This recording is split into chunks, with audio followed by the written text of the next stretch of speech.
Quando a Rússia invadiu a Ucrânia, o mundo prendeu a respiração. Os Estados Unidos e a Europa impuseram fortes sanções econômicas, numa tentativa de interromper a guerra diplomaticamente. Mas isso não aconteceu, e agora Estados Unidos e Europa podem estar se preparando para resolverem essa guerra de forma militar. Desde o fim da Guerra Fria, uma outra guerra mundial parecia algo impensável, até agora. No momento em que as tropas russas cruzaram a fronteira ucraniana, na madrugada do dia 24 de fevereiro, a geopolítica mundial mudou de forma drástica. De forma tão drástica que do dia para a noite, o medo de uma guerra nuclear voltou a ser algo presente em todo o mundo. À medida que os ataques russos se desenrolavam naqueles primeiros dias de invasão, os Estados Unidos reafirmaram sua posição de liderança mundial. A Europa voltou a se unir em uma só causa e o resto do mundo adotou uma posição de sinalização de apoio à Ucrânia, diante de um ataque brutal e, para grande parte dos países, injustificável. Quase 5 meses se passaram desde então e o conflito está tomando contornos cada vez mais dramáticos, com consequências devastadoras. Isso tudo no meio de uma crise econômica que é impulsionada pelo conflito e suas sanções. E 3 coisas se tornaram muito claras nesse meio tempo: o fortalecimento da OTAN, o aumento de tropas americanas na Europa e o estreitamento dos laços da Rússia com a China e países emergentes, incluindo uma relação amistosa com o Brasil, que por sua vez está se relacionando bem também com os Estados Unidos. Ao longo do vídeo, você vai ver como todas essas peças do tabuleiro podem levar o mundo à Terceira Guerra Mundial mais rápido do que você imagina, e que o estopim para isso pode ser uma mera passagem de trânsito. De todo esse mundo dividido, uma sigla meio esquecida voltou aos holofotes: a OTAN. Mas o que é a OTAN? Essa organização que tanto tem sido comentada nos últimos meses.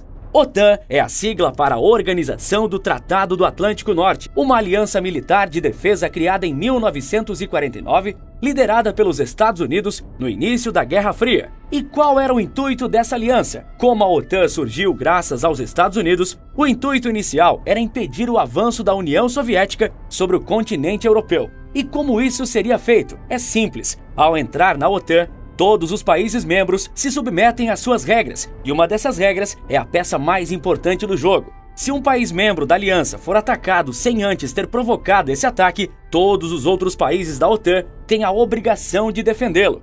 Não entendeu?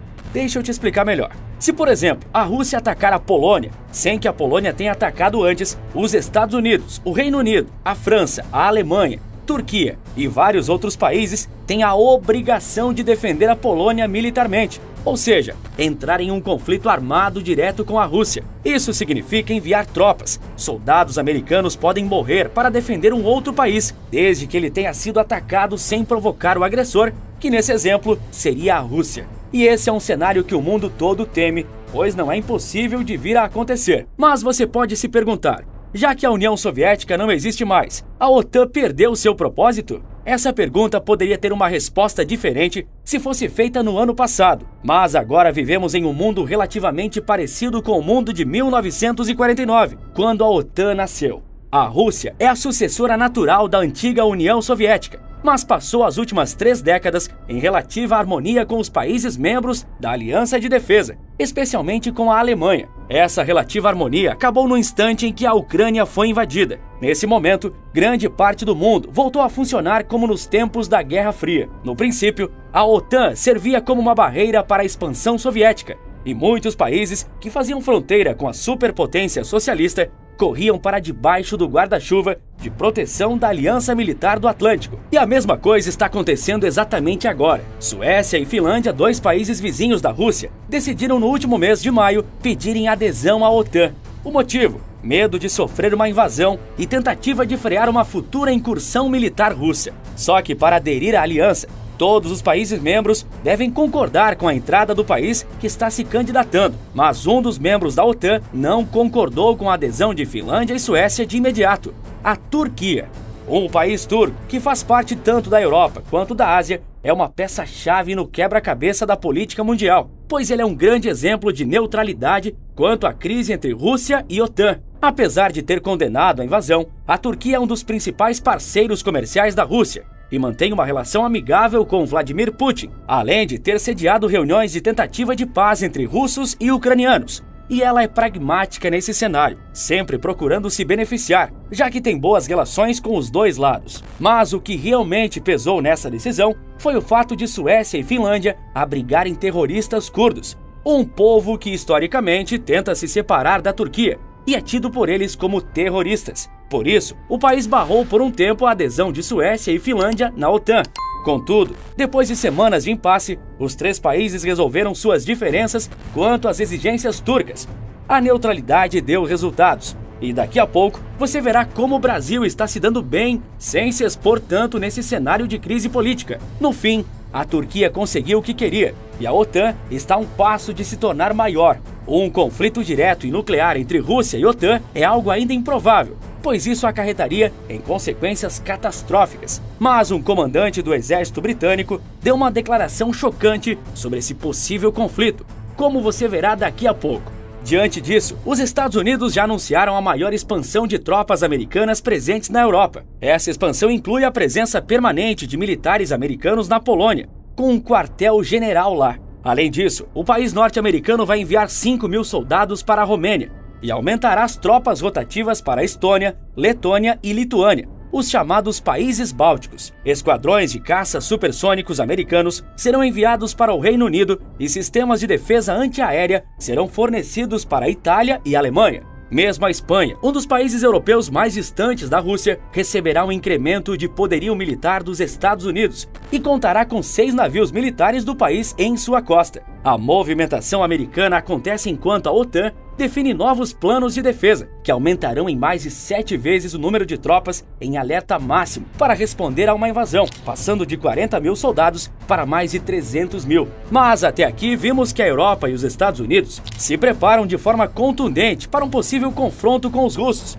Mas e os outros países do globo? O grande país que se destaca como aliado de Vladimir Putin é a China. E essa amizade pode ser vista como a inauguração de uma simples ponte que liga a Rússia e a China, sobre o rio Amur, uma das fronteiras entre os maiores países do mundo e o país mais populoso do planeta. Foi inaugurada uma ponte no início de junho, à medida que o Ocidente tenta, de todas as formas, isolar a Rússia do resto do mundo. Esse isolamento, além de sufocar a economia russa, que deve cair 7,5% neste ano, serviu também para aproximar o país de aliados asiáticos e até latino-americanos. Com o gás natural e o petróleo russo, dos quais a Europa é fortemente dependente, sofrendo embargos e restrições no continente, o país de Putin procurou alternativas e as encontrou na China e na Índia. Em maio, a Índia importou cerca de 800.000 barris de petróleo por dia da Rússia e a agência Fitch estima que esse número possa em breve chegar a 1 milhão de barris por dia, o que representa 20% das importações indianas. Esse número era de apenas 1% antes da invasão, segundo a BBC. A Rússia também se tornou o maior fornecedor de petróleo para a China após o início da guerra,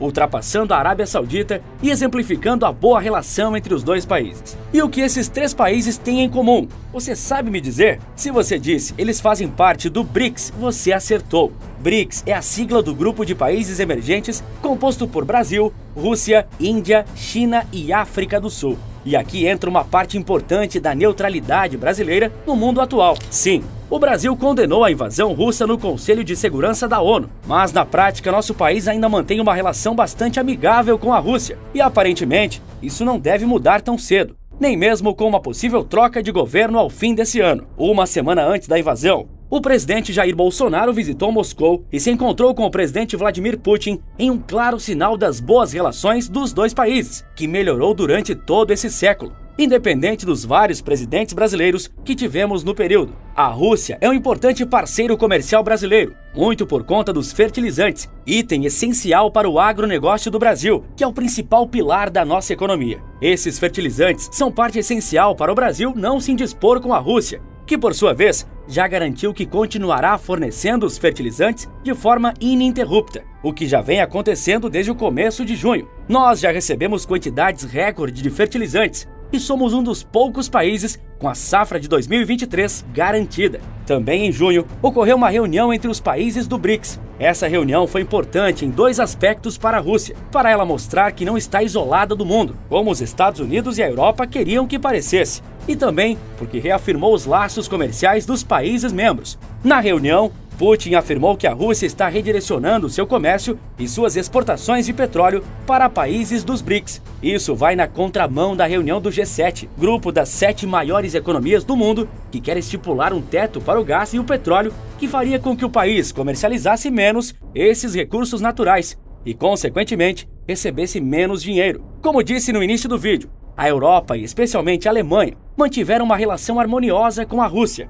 sendo que os alemães têm 49% de sua energia gerada pelo gás russo. Uma dependência difícil de ser quebrada, sem que os efeitos colaterais para a Alemanha sejam menos danosos que os efeitos contra a Rússia. Mas a Europa parece disposta a prosseguir com as sanções, assim como os outros países europeus, mesmo os pequenos, que seguem com as sanções, e isso pode ser a faísca mortal nesse barril de pólvora, tudo por causa do bloqueio de uma linha de trem. A Europa, como você já sabe, está bloqueando mercadorias russas, desde seu transporte até sua compra. Mas existe uma região da Rússia, que tem o nome de Kaliningrado, que está separada do país, cercada por Lituânia, Polônia e Belarus. E essa região só se conecta com a Rússia continental por causa de uma linha de trem que atravessa Belarus e Lituânia. Mas a Lituânia simplesmente bloqueou a passagem de mercadorias para Kaliningrado, dizendo estar apenas cumprindo as sanções que a Europa impôs.